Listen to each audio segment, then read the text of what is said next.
Hey, everybody, welcome to the Black Cat Lounge. I am your most congenial host, Tim Shaw. And I have to tell you something real quickly that I was so thrilled this past weekend to have done a workshop at the Buckland Museum of Witchcraft and, of course, Magic. And the reason why, and it's in Cleveland, Ohio, just to let you guys know. Uh, the reason why is because I knew Ray and I had a chance to actually learn from him and talk to him. And you guys know a little bit about Ray. Ray's the guy that brought a lot of the old folk traditions here to the U.S. and that eventually morphed into the modern Wiccan religion. Blah blah blah goes on, but he was a really great guy, and I really enjoyed doing that. And thanks to Steve up at the museum for arranging it. And I'm a Cleveland fan, so what can I tell you? I always love going there. Also, before we bring our great guests on, because I can't wait, because this is one of those places that I absolutely love. I mean, it's a kind of a hidden jewel that's really in plain sight. You kind of got to buff it out a little bit so you can see it, and it's like everybody goes, "Wow!" But we'll talk about that in just a couple seconds. Uh, this is actually the 10th anniversary of the passing of Father Andrew Calder, and Father Andrew Calder uh, he was a great guy. He was an exorcist, actually, is what he was, and he worked on a lot of cases that that I knew about. He was on the early TV shows like Paranormal State. That's where he got a lot of his, a lot of people knew him from his notoriety. And guys like, Chip Coffey and guys like Johnny Zaffis, we all knew him. We all worked together on different projects, but he was really a great guy. And this is actually, and I dug this out, and this is what's scary. He's been gone 10 years, and this is one of the last photos that I have of him when we were all together. And this is at the old Phenomenology in Gettysburg, Pennsylvania. And there's me about 25 pounds heavier, and but just as bald. But that's 10 years, and that's Andy and his wife there. And it's really he was just a gentle soul, and he always helped everybody, and he really went out of his way to just to be such a great person. So anyway, well, we're gonna go, and I have to tell everybody that this year I actually got a chance to go and fulfill one of my location pieces in my bucket list. And I've wanted to go to this location for such a long time. And it's not that far away, but every time I wanted to go, something came up or we didn't get a chance to, we couldn't I couldn't connect. So this year I said, you know what? I am going to purposely connect in somehow, some way. And we got I rounded up a group of rather eclectic people because we don't belong to any kind of a paranormal group, and that's why we say we call ourselves the AARP Paranormal, because almost all of us are retired, which is not a bad thing. So we went to the Wayne County Historical Museum and Old Jail, and this place is a phenomenal place. I have to tell you, it did not disappoint. And tonight I want to go and I want to share this with you. We have two great guests. And you know what? We're going to bring them on right now. We have the wonderful Rhea Hayes, and we have the illustrious, illuminating Stephen Sklenar. Did I say that right? Close enough. Okay, that's Sklenar. I'm getting there. It That's takes me a little while. pretty good. Well, you know, I'm not. I am not the. You know, I'll be honest with you. I'm not the sharpest. I'm not the sharpest peg in the in the old crayon box here. But that's the way it works. But no, hey, I got to ask you guys. I was so jazzed.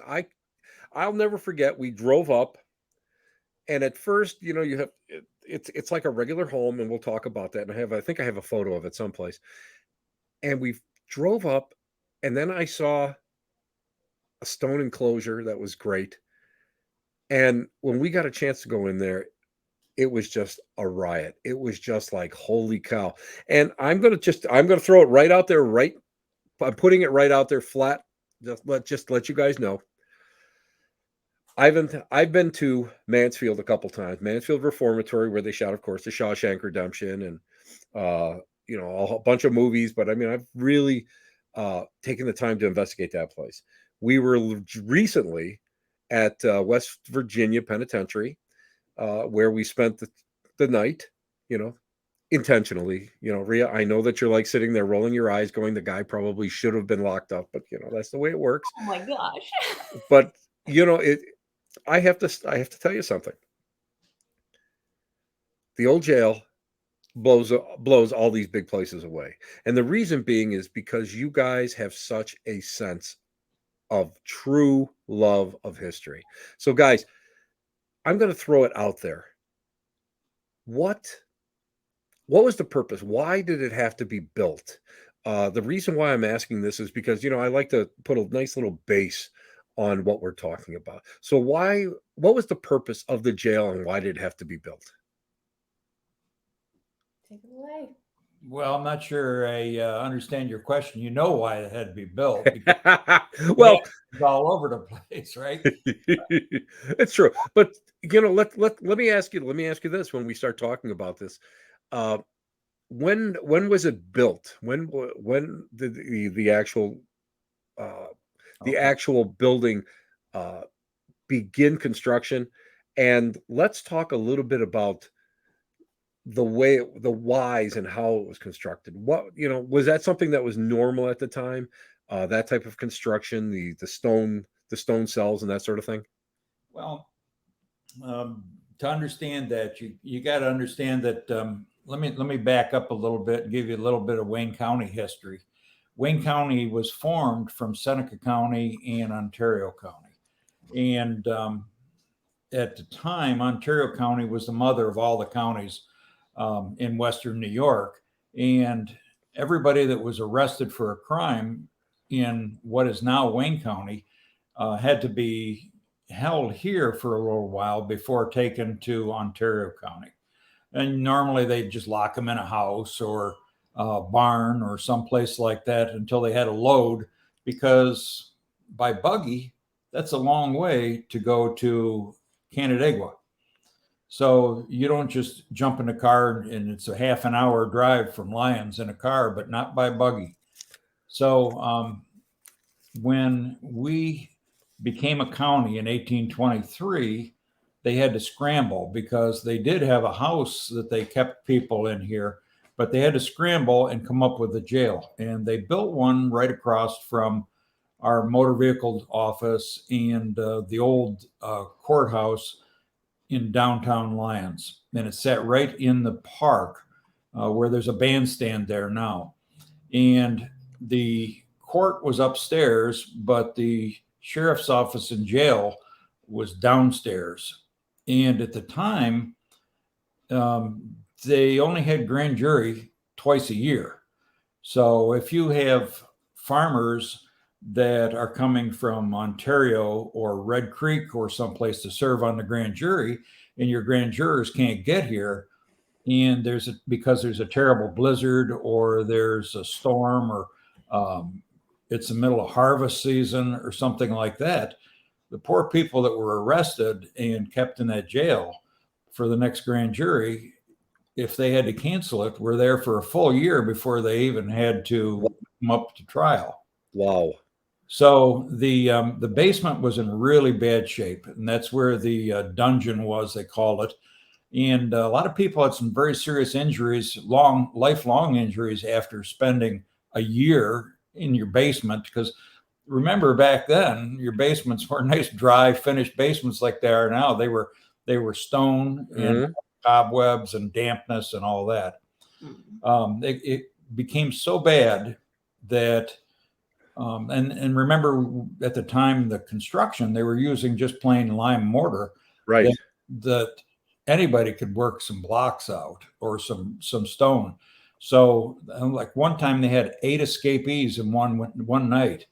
So people were escaping right and left from there. It was terrible. And of course, back then there was not a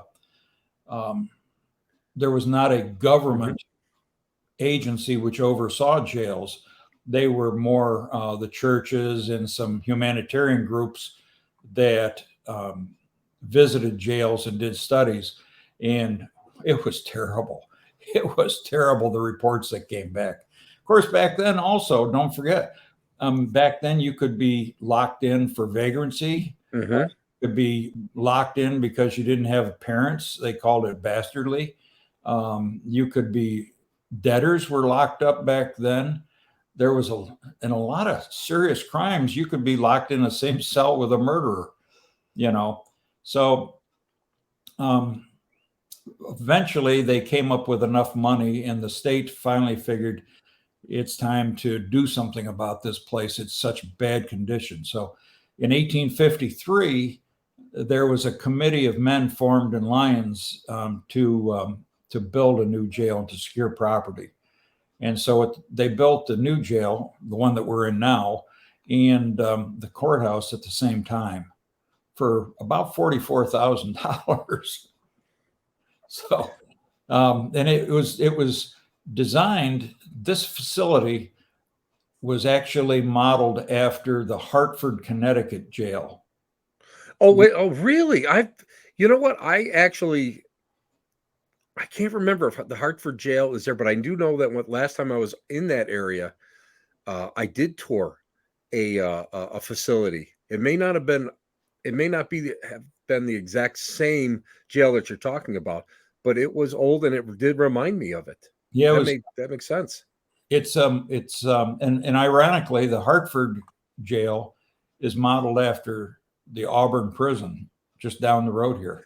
No, I did not know. Now, see, I did not know that. I didn't know that the Auburn prison was built as a limestone prison rather than granite and limestone prison, because I always pictured it as something that would have been more brick and mortar, like in the federal style, the reddish, the red brick. So that I did not know. That I did not know. Let me ask you this about it. When we start talking about when you were incarcerated in there, I know a lot of my friends are, retired corrections officers. As a matter of fact, Rhea met Frank a couple times there, and Big Frank he's bothering me constantly to come back. I'm just going to warn you about that, Rhea. One of these days he'll be coming back with a pizza for you, and he's all set. But overcrowding. Now, you figure, what is that, with 24 cells roughly? I think it's 24 cells. You would think that if you only have grand jury twice a year, you would have to go and face overpopulation, overcrowding. Was that ever a problem at Wayne County? No, not really. Actually, Wayne County was a pretty peaceful place up until the late 1800s. It was very rural. It had most of the money was generated through farming here. And to tell you the truth, they didn't have a lot of time to do anything other than to work. There was some crime, but we have the same problem today that they had then. Or the crime didn't really start to increase until there was modes of transportation to move people around. The first real crime that we had was actually from the Erie Canal, because people were transient.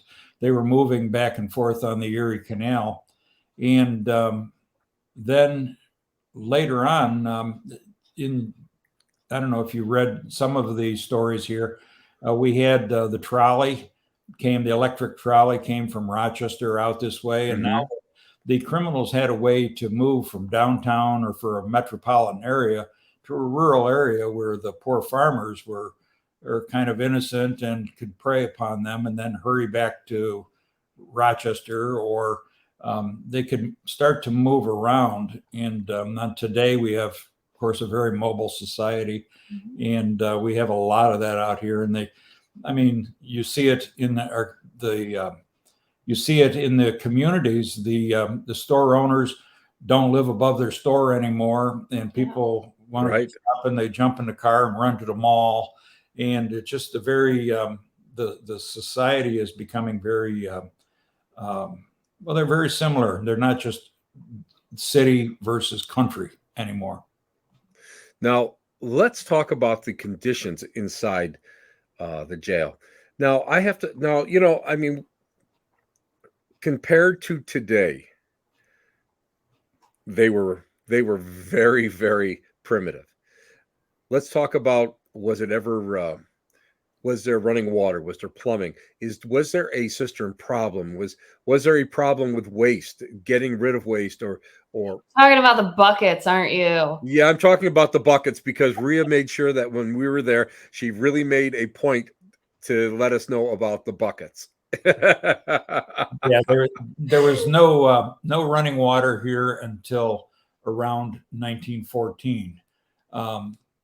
In fact, when prison, I always when I show people around the museum, I always point out when you see the cramped quarters back there that you can imagine there's no air conditioning back then too. Mm-hmm. So if you can imagine what it must have been like to be locked up in this jail with 20 or 30 other guys who they gave them one bath a week, and they brought the water up from the cistern down in the basement into one of those tubs that you sit in and scrub, and you don't change the water for every single person. So the last guy got kind of pretty dirty water to bathe in, and there was no right guard deodorant or dial or something like that, So it was a lot of body odor, and I know what you're alluding to. So the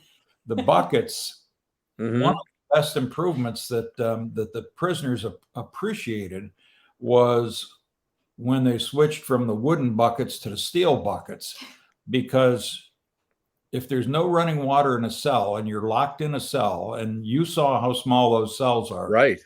Yeah, they are. You don't raise your hand to the keeper in the middle of the night and say, "I got to go. Can you let me out?"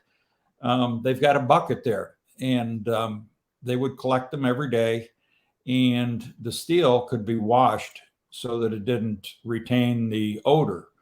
But behind the facility, there was an open cistern that they would dump all that refuse in.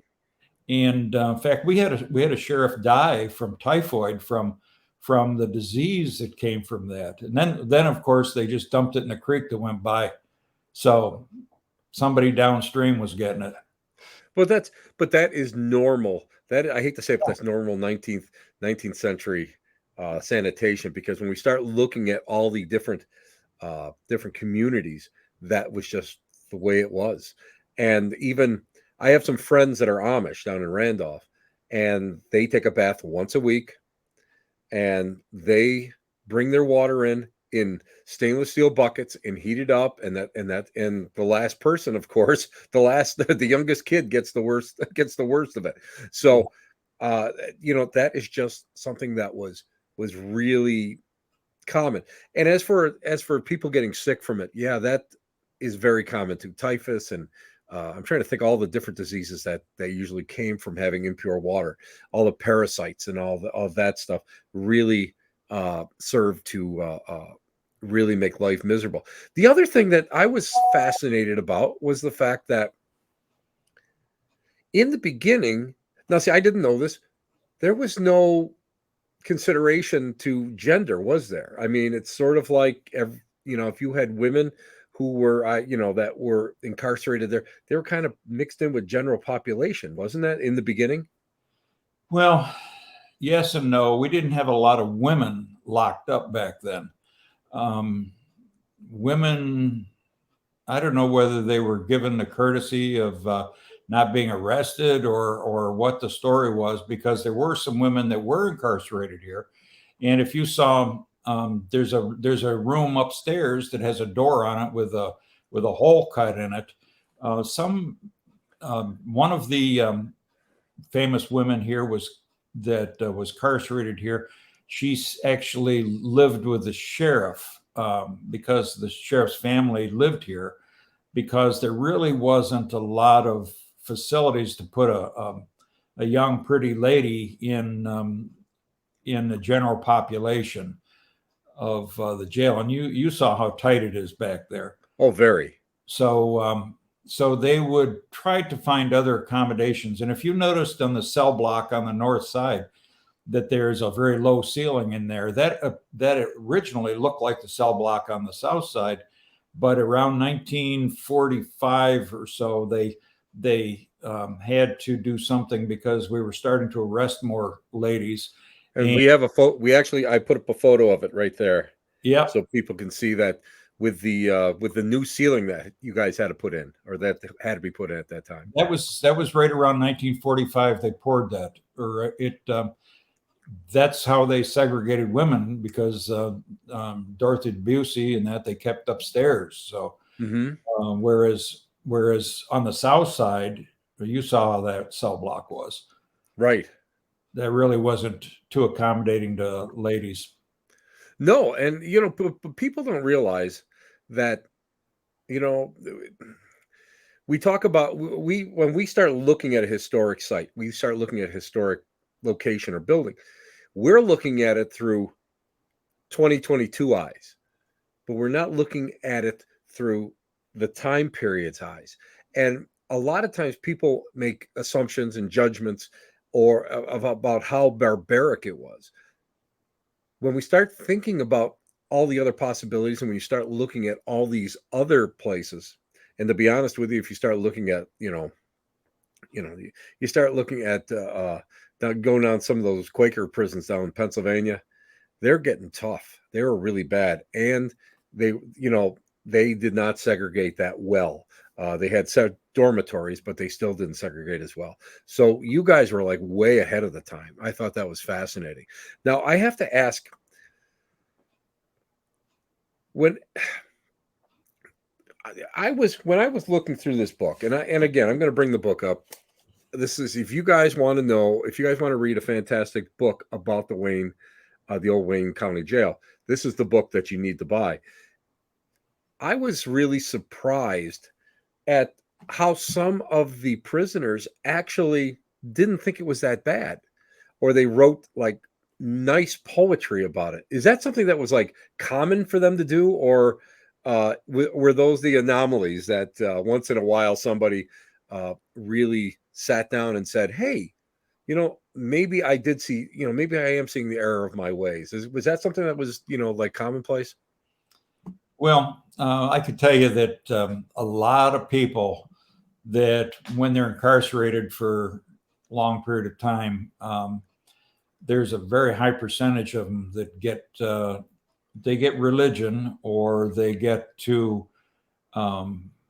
reflect upon what they're doing. But as soon as they get back out in society, it's true. Here we go again. I was actually discussing this with one of the other board members the other day, in that I know you're a big fan of Civil War, Tim.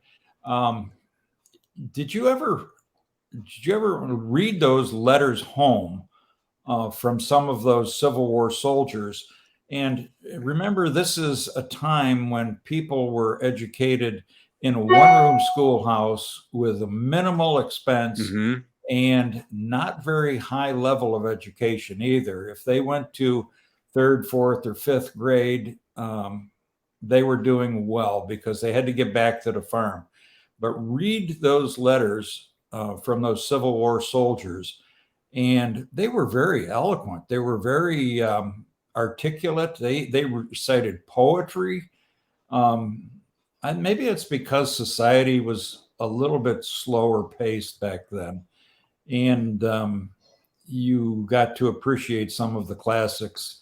And even people that were poor, and the hobos, and just the transient population still had some vestige of education and knew what was going on to be able to write that way. So agreed. And what people, the biggest thing that just drives me insane is that everybody thinks that anybody that was living pre 1930s, pre Great Depression, they were illiterate for the most part, and that's not the case. That is not the case. Even most people would have at least an 8th grade education, but most people read. And that was something that was very important to them. It was something that they felt that was very intrinsic to their own well-being. They didn't have the internet, they didn't have TV, they didn't have radio. So these were things that gave them a window into places that they'd never been before, or different ideas. And I know that during the Chautauqua movement of the 1850s and 60s, you have these great revivals of education and philosophical thought that was sweeping the nation at that time. And it's really something that people, again, it's a misnomer that people don't realize that these people were very eloquent. And I know for a fact that depending on where you came from and depending your upbringing, because a lot of the letters that I've had to read were more German intent. But if you start looking from the big cities, the larger cities, you start seeing a very eloquent prose, especially when you start going into your middle class and up. And people don't realize that. And I think that's something that people have to sit down and have to get into the mindset of the people of that age, which is so hard. And I'll walk in their shoes if I have to. But most people take it for granted that it's not part of it. Hey, we're going to take a little bit of break to pay some bills, and we're going to be right back. And we are at what else? The Black Cat Lounge, and we have got some phenomenal guests. We're talking about the Wayne County Historical Society, the museum, the old jail, and we'll be right back, guys. Kind of hang out, see what's going on, and just enjoy what we're doing, guys. See you in just a couple seconds.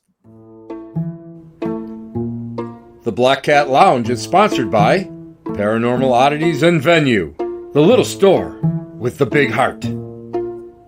Para Niagara, come experience the true hauntings of Lockport, New York. Wild Raven Candles for those magical times. The Queen of Tarts, Bakery, Cafe, and Metaphysical Gift Shop. And we are back. This is Tim Shaw, and you're listening to the Black Cat Lounge. And we have two fantastic guests today. We have the infamous, I'm just going to say the infamous, Rhea Hayes, and I'm going to try not to murder his last name, the illustrious, the illuminating, I'm going to tell you, the Grand Poobah of Wayne County, Steve Sklenar. Hey, guys, welcome back. Thank you so much for being here today. And, what I really do appreciate and what I really do love about what you guys do as a museum is not just go and concentrate on, let's say, the criminal aspect of it. And we're going to talk about criminal aspect in just a few minutes, but also the general historical aspect. We're talking about stone tool making. You guys got a great display on stone tool making, because being a flint napper, I was automatically drawn to that. So many of your displays were just fascinating. Of course, you guys do have a mortuary table. That's for paranormal investigators. People absolutely love that stuff. But there is so much integrity in the museum, and that's what I do appreciate when I do go to different historic sites. Now, let's talk a little bit about the King of Escapes. Let's talk about him. Now my brain just like disappeared. Now I can't remember who it is, but the guy that they had to go and chain up so he wouldn't disappear. Oliver Curtis Berry. That's it. Tell us about him. And and I'll show everybody a photo of his cell here. There we are. Story when you were given a tour and I was listening in the back. Yeah. Okay. I don't even know what dimension that cell block is, but so tiny. How much do you want to know about Oliver Perry? Because there is a ton of information on him, Jim. Well, tell everybody generally why he ended up in. They saw a coaster. There he is. Tell everybody why he ended up in the jail and why they ended up having to go and chain him up and where he eventually ended up. Well, I In a can. nutshell. I guess you got to know the story of this guy. Then he had some problems. Let's just say that. And if you go to the web page on the museum under the more and then the criminals of the jail, there is a page back there that has his whole story. And back in the 80s, in not 1880s, but in the 1980s, for the anniversary, they printed some of the articles over again. But Oliver Perry had a troubled childhood, and he was in and out of reform school. He was in Elmira. He was eventually sent to the Monroe County Penitentiary for 3 years. He was just in a lot of trouble. He eventually was sent to a relative's place in Minnesota, which I found out some trivia on him the other day that I was kind of impressed with. He stole some money from an uncle there. And of course, back then we didn't fool around with larcenies and that. So they sent him to jail for 3 years. Wow. And he claimed that he was deserved the money, so it was his to take. So, but they didn't care. They put him in prison. And what I found out the other day, he was in Stillwater Prison in Minnesota. And I was blown away when I found out who he hung around with and who he got to know when he was in Stillwater Prison. Do you have any idea? No, I don't. How about the Younger brothers? Wow. So wow. He's around with Cole and James Younger. Holy, that's amazing, because a lot of people don't realize that they were part of that debacle when they crossed over and robbed the bank, and then that's where many of them were when they were kind of shot up and they were incarcerated up there. I did not know that. That's amazing. With the Youngers, and so holy cow! Then I found out some more information. So he just says, I'm tired of this. So he went west. He was a cowboy for a while. He was down in Texas. He was in Arizona. I had a girlfriend down there. And I found out he was wanted for murder in Montana. He beat a guy to death with a spittoon. Wow. If you can believe that. But he came back here, and he wasn't a very tall guy. He was, and he was very thin, about 130 pounds. And he worked a little bit on the railroad, and he got a taste for, he saw what was going through on the railroad, because at the time they didn't have anywhere to wire money between banks or anything like that. Right. The ship it Railway Express. So his claim to fame is actually two. He's had numerous larcenies, but the two instances that I familiar most with was he was waiting for. There was an unrobbable train. They claimed it would never go below 50 miles an hour, and it left New York City and was headed for Utica. And if you're familiar with the New York State Thruway and that down there, there's down around Castle, down around Little Falls and that area. There's some pretty steep hills, and the train had to slow a little bit to get through there. Well, the people knew that this train would never stop from when it started till the time it got there. It never stopped. And so they weren't so much worried about robberies, but there were people in cars in front of the payroll car and one in back. And he was able to drop down onto the roof of one of the payroll cars. And he had he carried all his tools in his backpack, and he drilled holes through the roof and cut a foothold in there, just big enough because he was a tiny guy to sneak through. And he got in there and he held up the security guard at gunpoint. But the problem was he couldn't get off the train because it was still going pretty high speed. Mhm. And he couldn't, the way he used to rob trains, he would cut the air hoses, of course, set up the brakes, but he couldn't do that because he had security on the car in front and the car behind. So he had to stay in the payroll car until he had the opportunity to jump off. And of course, 50 miles an hour jumping off a train wouldn't have been real healthy. So when it was finally able to slow a little bit, he was able to bail. And he had, let's see here, he had, I don't know, I think around $8,000 in cash. There was all kinds of bonds, which later on they traced to him. There was a couple of bags of diamonds Wow. he had stolen. There was all kinds of jewelry, and he had, because he couldn't get off the train, and of course they heard the gunshots, so they weren't going to stop the train. He missed. He had a horse waiting for him to make his getaway, but he missed his horse. So he jumped off just east of Utica and was able to hide in a gully. Of course, they stopped the train, and the posse went looking for him.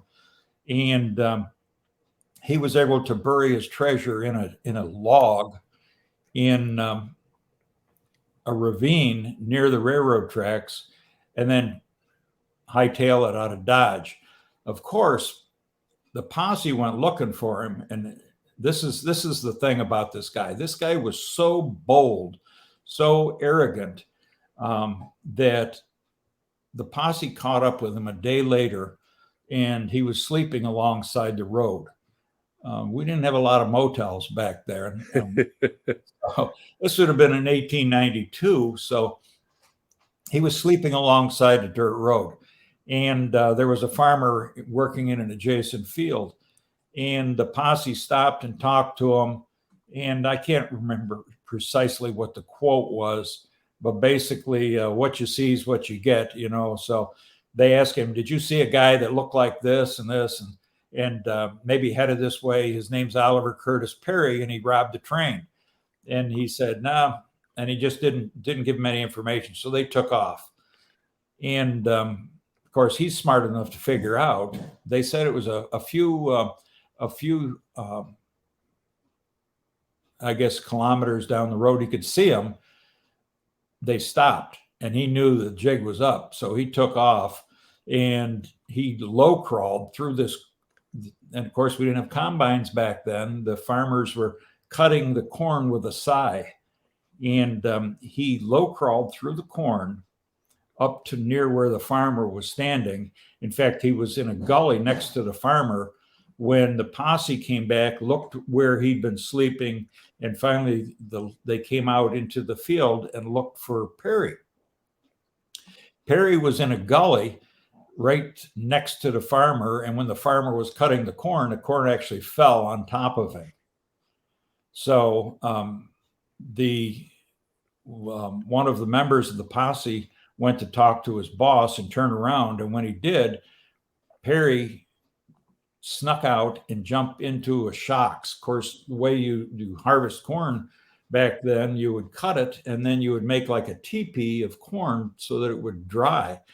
And he crawled into those shocks and was kind of half standing and half squatting for hours. He said he was so close he could grab the farmer by the ankle, and the posse was there within arm's reach of him, and he just stood there and just stayed motionless while they searched the cornfield, because they knew that he was in the cornfield someplace, until they finally gave up and left.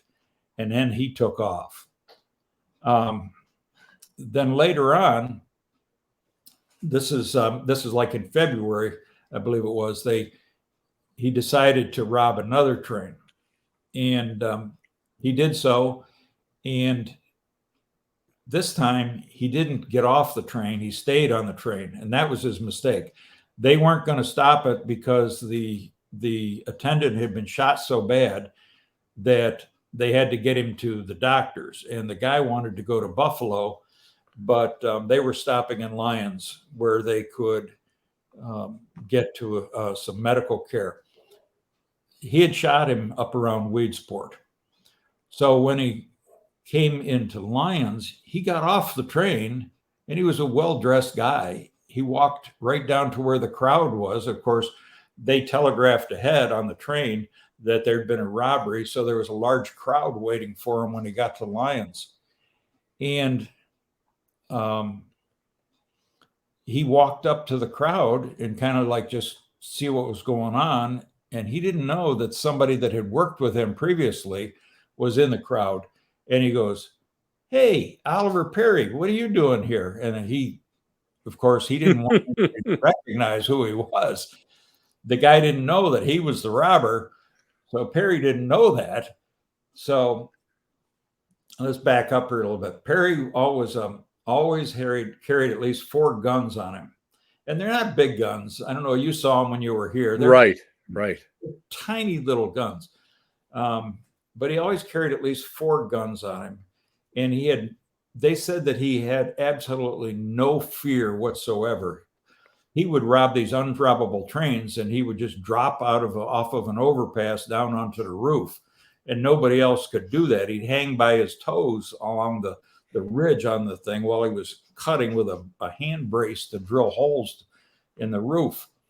So when he was recognized in Lyons, he pulled out 2 of those pistols, and he told everybody, "Just stand back." And it's like in the movies, stand back. I don't want any trouble. And the crowd started to close around him, but they didn't know that there was a tender, another vehicle on an adjacent track. And he ran over, jumped on that train, and took off. And so that went on for hours, they said, where they'd go westbound, and then he'd slam on the brakes, and he'd reverse, and he'd go eastbound. And of course, the posse jumped in the other train, which was faster, and they'd catch up with him, and they'd have to chase him. And every single time they went by, of course, the posse was armed with rifles. Perry would kind of save his ammunition, just fire a couple of rounds at them. But the rifles and shotguns would be discharged, and they'd be ricocheting off the boilers on the train. And every time they passed each other, they'd exchange gunfire back and forth until the tender started to run out of steam. And down around the Blue Cut, which is about halfway between Lyons and Newark, Perry jumped off, and he stole a horse. And then a little bit later on, a couple miles down the road, he actually went into a barn where they were doing chores in the morning and demanded that they give him a horse. And they told him, "Take off." So he fired a round at him that's still in the timbers out there. And they said, "Okay, you can have the horse." And the pursuit was on. And there was a posse in town with also people don't understand. Also, there was a lot of police on the railroad at the time because like I said, the railroad moved a lot of valuable commodities, and the Pinkertons were the primary detectives on there, but they also had the railroad police. And so they all joined in on this posse, and Perry tried to get through this big swamp between Newark and Phelps, and he got bogged down in the swamp. And the posse caught up with him, and he was behind a pile of stone. He figured, I'm going to stand my ground right here. And so after they exchanged shots, and there was like in the Old West, there was gunfire. The sheriff, future sheriff of the county, Jerry Collins, approached with a white flag, said he wanted to talk to Perry. And he wanted to discuss this. And Perry had in the back of his mind, okay, I'm going to let him get close here because I'm going to take him hostage, and then maybe I can make my getaway. And so Perry says, what do you want to discuss, Sheriff?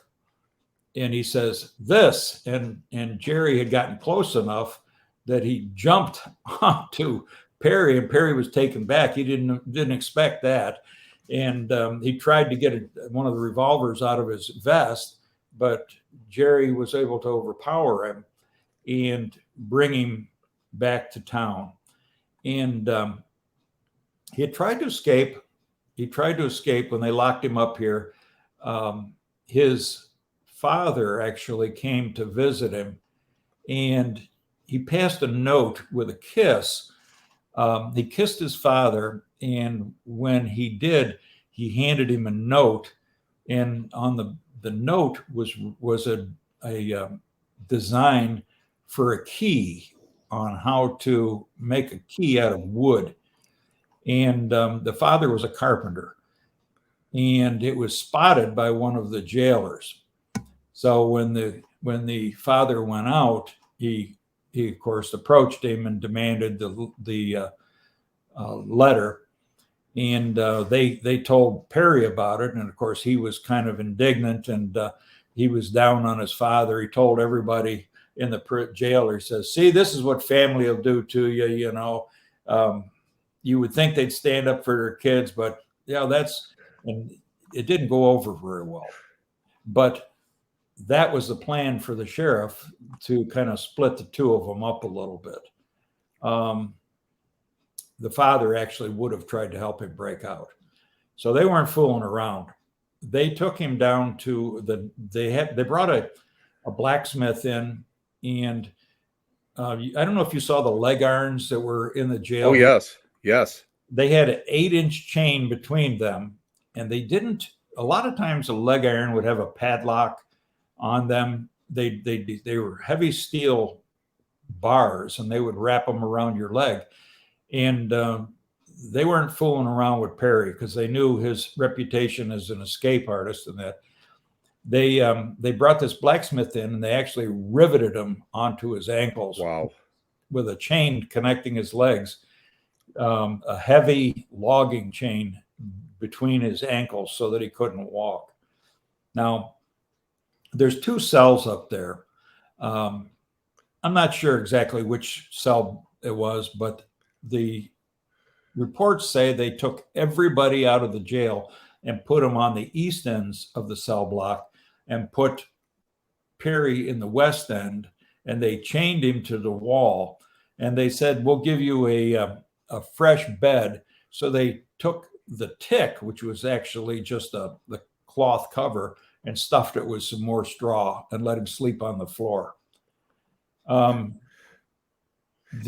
what's amazing to me is that chain is still there. It's still, it becomes almost a silent witness to what was going on. And that to me is like, that's worth so much gold out there, because people don't really understand it without seeing it. There's something else I wanted to ask. We're still talking a little bit. Now, there was one hanging, right? William Fee, correct? Correct. See, I do. See, I actually read once in a little bit. Listen, I remember what Rhea was saying. And now, who should, by the way, is an excellent tour guide. Now, I do have a question about this, because a lot of people don't realize that hangings back then were social. They were social time. So they sold tickets to the hanging. But what was amazing to me is, now I have a question. Did they use, and William Fee was actually hung in the jail itself? Was it? Now, not that I go and I study like obscure, ways of hanging people, but I do. But I do.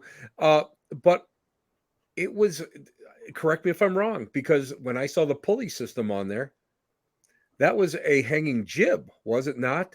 Where it was a counterbalance, where a person didn't fall through a floor. It was actually, the person was like wrenched up into the air. Am I correct on that? Saddam Hussein was hung that way. They yes. A lot of the hangings back then were, we were trying to be creative on the way to kill people.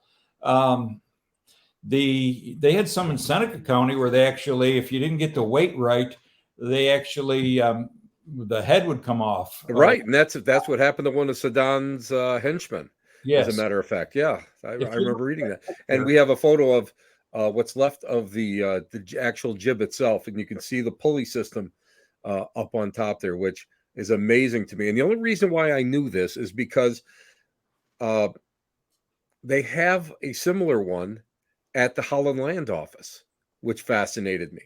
And that's the only reason why I knew that. And I recognized I did recognize the pulley system. If you do some reading on Ira Stout also. Yes. He was executed in Rochester. Mhm. They were going to use the same rope on William Fee that they used on Ira, but the mice had gotten to it, so they couldn't. But there's two ropes. They had a linen rope and they had a Cecil rope. The Cecil rope would be used to hold up the weight. I mean, we hung a kid here in the jail. Not really, but we had a play here a number of years ago that where we actually reenacted the hanging, and we had an awful time trying to get the weight right. And he was like 110 pounds. Right. The if you'll notice on that gallows, I think there's 8 cut marks on there. Yes. So that gallows was on display for a couple of months before the actual hanging in the courthouse. And they brought it over here for the actual execution. So, if I had that much trouble hanging Alex here, that they had to get the weight right. And so they had to try it. And the way that worked, the Cecil rope held the counterweight up. And then there was a short rope, the linen rope, around the guy's neck. And when you drop the counterweight, it would yank the guy right up. And hopefully it was quick and you broke his neck. But hopefully that's a yes. Well, you had to, if I'm not mistaken, it's 20% over the body weight in order to do it properly, in order for the neck to crack. And that's if you have a six turn noose, if I'm not mistaken, 6 or 8 turn noose. Why I know this stuff scares the hell out of me, guys, but I just want loops on it. Yeah. Yeah. I actually it's a science. It's an entire science. I looked at that gallows over and over and over again. And I'm thinking that as these guys were practicing, they're just cutting the rope, because there's 8 notches in there. You can see there's one of them that's a little bit deeper than the other one. And I'm sure that on the day when the deed had to be done, they had some adrenaline going, and it's got to be the one where, okay. I agree. 100%. Now, to me, it's again, this is the Wayne County Historical Museum, and it's the old jail. And it's just an unbelievable place. Now, I gotta tell you guys, we got a lot of stuff going on when we did our paranormal investigation. And it was I will say that we did get some neat things. That when we were on the north gallery, where we actually asked, where were you, William Fee? What cell were you in? What number cell? And it said 1, which was neat. And I was kind of surprised at that. And when we started working with the cell that was roughly the center where the jib actually would have stood, we started getting a lot of, how can I describe it? A lot of interference, a lot of stuff going on. Granted, we did have a thunder and lightning storm going on that night, but still, it was. Yeah, it was a good one. I will say it shook the jail a couple times, and even I jumped. It was a bad storm. Oh, I loved it. It was great atmosphere. But we started getting a lot of interference there, and that's something that's unusual. But I think, and I got to share this with you guys. It was amazing to me. So we're up now. I just want to show everybody let me show everybody the front of the historic museum. This would have been the superintendent's house. His family would have lived in there. And the family actually cooked for the prisoners, and they did some laundry, and they did a lot of little things for them in that area. And you can still see the jail off to the right of it. Now, what was neat was when we were upstairs now in the superintendent's building, where you guys have a military display. And me being Civil War guy, of course, I have to see, I have to sit there and, I'm sorry, Rhea, those nose prints that were on the case, those were mine. I'm not Oh going to, my I'm goodness. not, listen, I'm not going to deny that because I just sat there and was just like blown away. Now that I know, that's not surprising in the No, slightest. no, it was just amazing.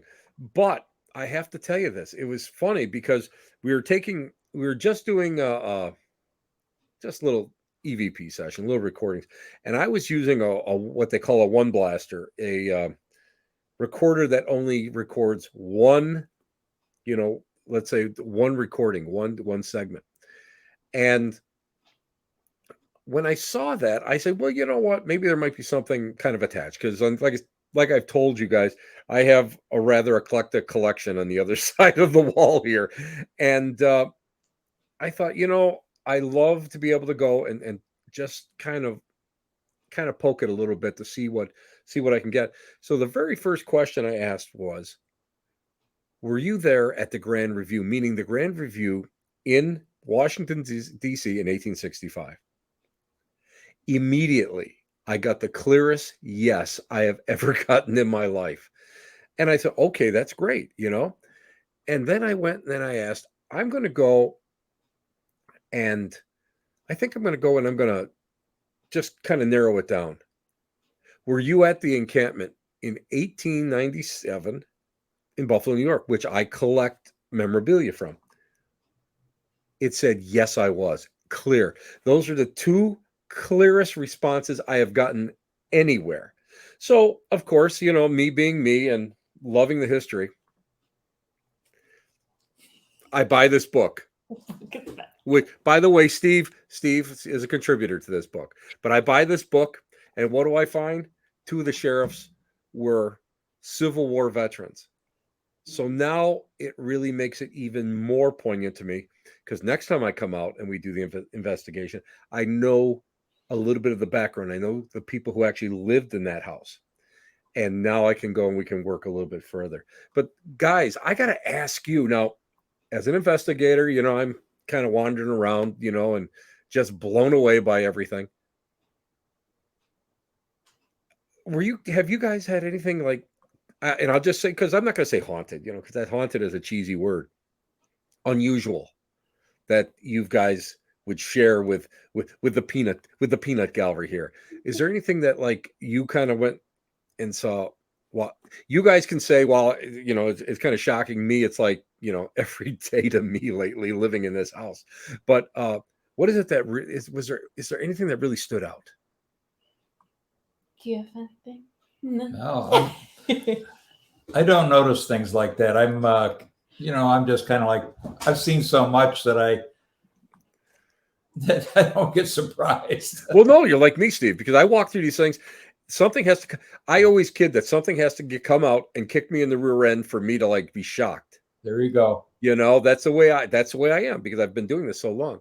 But every so often there is something that like, and again, those answers that I got up in the military room, that was unique. That was poignant. That was something that was like crazy, and I thought that was great. But okay, Rhea, we're gonna go and ask you, Rhea.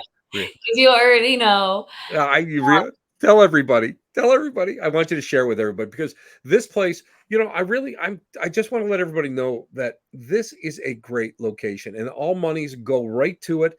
Whenever you rent the place out or you go and you pay to just visit, it goes right back into the museum. And that's what's so important about this. We have to support history.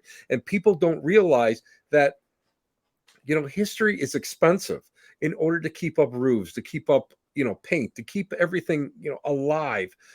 It takes money. So I tell everybody your scariest story, Rhea. Go ahead. You can tell everybody.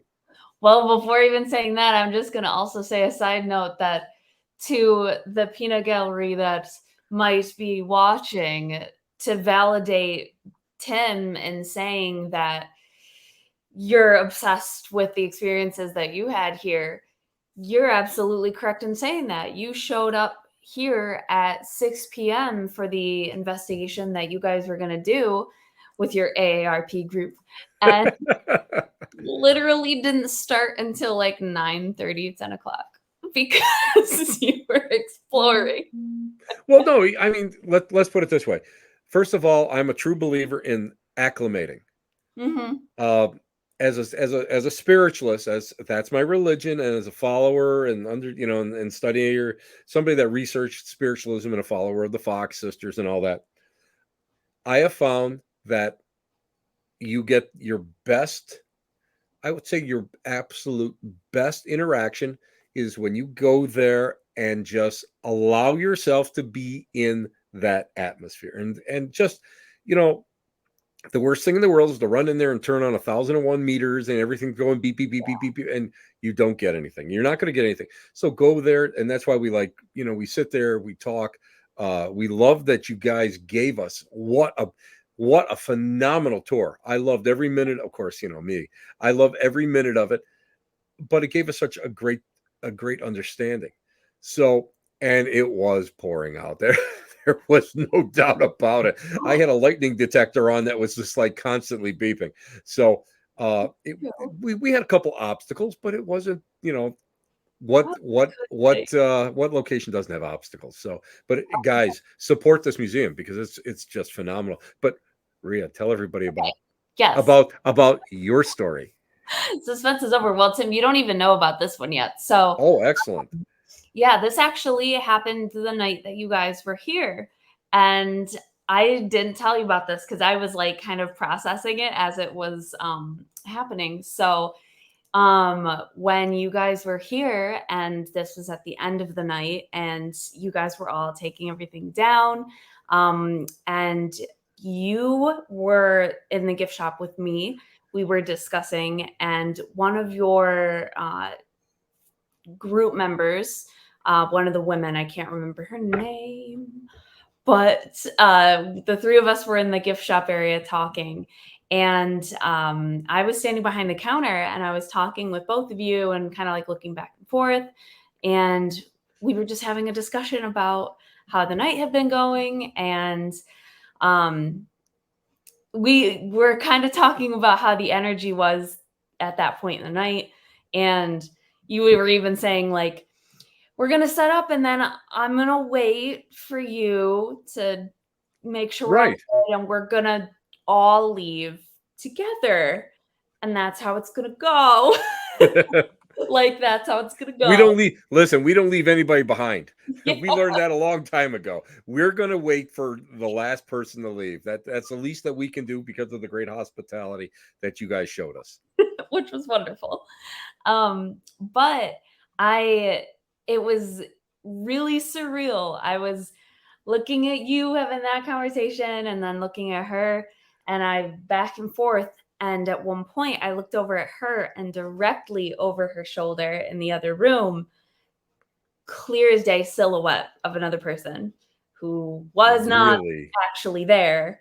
And it was a situation that like, it was somebody was there, and I looked, and when I had looked back over at you, it registered that I had seen a person. And I was Wait a like, minute, is that when it's like you stuttered? Because I remember at one point during the conversation, we were talking, and then it was sort of like you talked and then you stuttered and like took a half a breath and then you continued on. And I was just like, okay, I mean, maybe she had a little, a little skip like I have in my brain, sometimes you do that.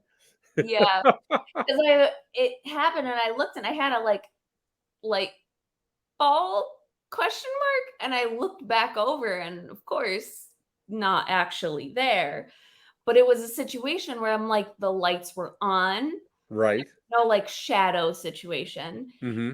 And it wasn't anybody that was there because this person, well, I mean, we're all familiar with our mannequin friend Jerry in the sheriff's office, right? Yes, because I walked in there in the dark, and let me tell you, I soiled my Depends. I did not realize. I forgot he was there. If you guys on the recording, you hear a gasp, and that's me because I did not remember he was standing there.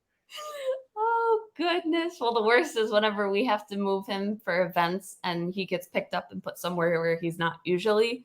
and you walk in and you're not expecting him to be there, that's the worst. Wow. But the silhouette was wearing a hat like that. And Oh, really? nobody wears hats like that. That's So, awesome. I mean, it could have been Jerry. I don't know. I didn't get any facial details. I just got really a hat. I know it was like, I'm pretty sure like a dark brown hat and a Mhm. suit jacket. But that's the only defining features I got in that like pretty split second. Um, Do you ever, because I know that you're in there a lot by yourself. well, yeah. Do you ever get uneasy? The reason I'm asking, I always like to ask these questions because of the fact that uh, a lot of us are always, I'm always uneasy. I'm probably one of the biggest cowards you're ever going to meet. And I'm always uneasy in haunted locations. But Sure. yet I always go back and it doesn't, I'll walk in these places by myself, and then as I'm walking through or whatever I'm doing, I'm thinking to myself, what am I crazy? Am I stupid? Why am I doing this? Do you ever feel like something is watching you or somebody's in the room with you when you're there? Because I got the sensation of where your office was. Mhm. It just felt like somebody was, if you're looking where your desk was and I was looking at you, it would be off to the right. I really felt it was something very strong, some kind of energy in that area, like just watching and wondering what's going on. Well, thanks for telling me. Oops, sorry, Steve. Sorry. I didn't mean to do it, Steve. No, honestly, the uneasiness that I feel being here has nothing to do with paranormal and all to do with real. Yes. Yay. Yeah. People in the town. But no, I've never once felt any malicious energy here. I've never felt anything like that. Linda and I've actually discussed it many times where we've been like, if there, of course, I say to anybody, I'm like, it depends on what you believe in regards to stuff here. But we feel like if there are any spirits of inmates that are still here, there are also probably the spirits of the sheriff still here as well. And they're, I agree. Keeping I it agree. in line. No, I don't think. You know what? I have to tell you that the night that we spent there, I didn't feel anything negative. That's because that's the first thing that people automatically go anytime, any place that's got any kind of incarceration, they're gonna go and automatically jump to the negative. Mhm. I didn't feel anything like that. I felt it was more. It was more subdued. I'll just come around and say I was more subdued. And I really feel that whatever is there is a lot of interaction. And I have to say that I feel that there's more activity actually in the sheriff's house, in his place, in rather than in the actual jail itself. And I believe also 9/10 of any time that there's executions, I don't feel that anybody sticks around in that area where they might have been executed. So I don't think Fee would be hanging around there. If anything, there might be someone who may have passed shortly after being transferred out of the jail. That could be, but I don't feel like anything else was that bad. But there's a lot of interaction. And the next time the one thing that I have to say is we didn't have enough time to investigate everything. I want to go in and I want to investigate the sheriff's house now. We didn't get a chance to even work the basement, or you can see they have a beautiful place. They have this beautiful stairway where all the sheriff's wives, they would carry the food and everybody would carry the food up these stairs, and you can see how they're worn. And that's history. That's living history. That's true history. That's history that you can touch. And that is what people miss. That it's the human element that I think is so wonderful. And that's why I really want to go back. We'll be coming back. What am I saying? Yeah. And oh yeah, we've definitely come back. And I want to be able to go and work with it. And you have to unpack whatever is out in the carriage house too. well, the carriage house was interesting. I will say that the carriage house, I gotta tell you what, that second floor had some stuff going on, and we were rapidly running out of time. So I think we only had 15 minutes to do this carriage house. and because we didn't want, I don't want to keep you guys, till 2 o'clock. I don't want to I don't want to overstay my welcome with you guys. And it had some stuff going on in there. So I think that's another place that I would like to go and just really work. So in other words, we're looking at like maybe 2, 3 times, 4 times, maybe next year coming down and Nice. doing that, and it was amazing. Guys, I don't want to keep you all night. I'm just going to let everybody know that it is the Wayne County Museum and Old Jail is an amazing place. Again, it was on my bucket list, and it's a place that it's a gem. It's a true jewel. It's a true jewel, and people don't realize when I say it's a true jewel is that it's there. People know it's there. I've known it's been there for years, but I don't think people take enough advantage of it. I don't think that people take enough come down to visit it. But I also the big thing is I don't feel like people take enough time to hear the story. Steve, that's why was so great. It's sitting here and just listening to you talk about the stories of the place, and it gets a true flavor, a true flavor of the location rather than it's just a brick and mortar place, because that's what keeps it alive. And I think that you guys are doing a phenomenal job. Stick around for a couple seconds, guys. Oh, wait a minute. We got something from Peg. Thank you, guys. Steve and Rhea for sharing the history of the penitentiary. Peg is one of our big fans. I love Peg so much. Stick around so I can thank you guys properly. And Of course. just hold on a couple seconds. I know Steve has got a busy work schedule. So, Steve is like me. we have that busy retiree schedule. So hold on, guys, a little bit, and I'll be right back with you. Good.